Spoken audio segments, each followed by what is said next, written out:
আসসালামু আলাইকুম। সম্মানিত চাকরি প্রত্যাশী ভাই ও বন্ধুরা, আপনারা দেখতেই পাচ্ছেন গণপ্রজাতন্ত্রী বাংলাদেশ সরকার জেলা জজের কার্যালয় নেত্রকোনার একটি নতুন নিয়োগ বিজ্ঞপ্তি প্রকাশিত হয়েছে। আপনি যদি এই চ্যানেলে নতুন হয়ে থাকেন তাহলে ভিডিওটিতে একটি লাইক দিয়ে রাখুন, চ্যানেলটি সাবস্ক্রাইব করে রাখুন, যাতে করে নতুন নতুন চাকরির বিজ্ঞাপন সবার আগে আপনি দেখতে পারেন। এখানে দেখুন,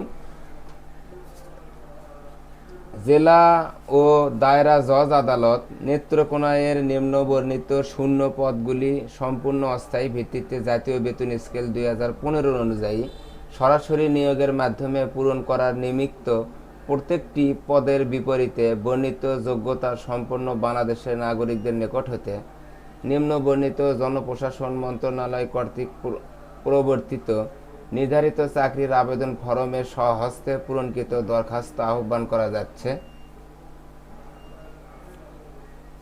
পদের নাম সার্ট লিপিকার কাম কম্পিউটার অপারেটর। এখানে পদের সংখ্যা দেওয়া আছে একটি। বেতন স্কেল 11,000 থেকে 26,590 টাকা পর্যন্ত।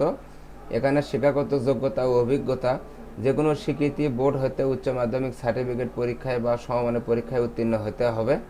সরকার অনুমোদিত প্রতিষ্ঠান হতে সার্টলিপি কম্পিউটার কোর্সের সনদপ্রাপ্ত হতে হবে।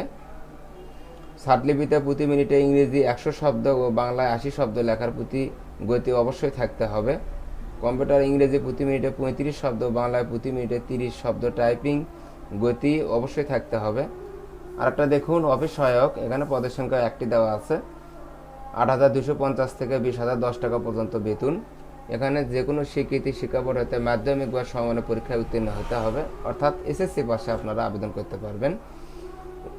উপরে বর্ণিত পদসমূহ নিয়োগের ক্ষেত্রে সকল প্রার্থীকে জেলা জজ নেত্রকোনা বরাবর আবেদন করতে হবে। প্রার্থীর বয়স এখানে দেখুন, জনপ্রশাসনের মন্ত্রণালয়ের 29শে ডিসেম্বর 2024 তারিখে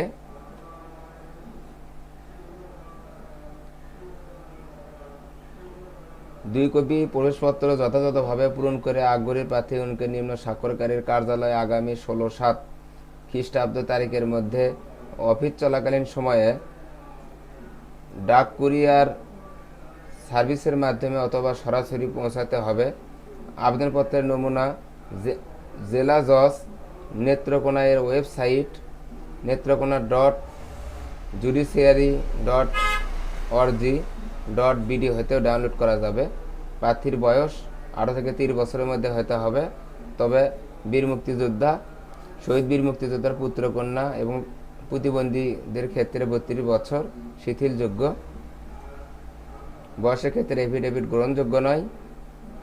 চাকরিরত প্রার্থীকে অবশ্যই যথাযথ কর্তৃপক্ষের মাধ্যমে আবেদন করতে হবে। এখানে দেখুন, আপনারা সার্কুলারটি দেখতে পাচ্ছেন। আপনারা আবেদন যখন করবেন তার আগে আপনারা সার্কুলারটি ভালোভাবে দেখে নেবেন এবং পড়বেন। যদি যোগ্য প্রার্থী হন তাহলে আপনারা আবেদন করবেন।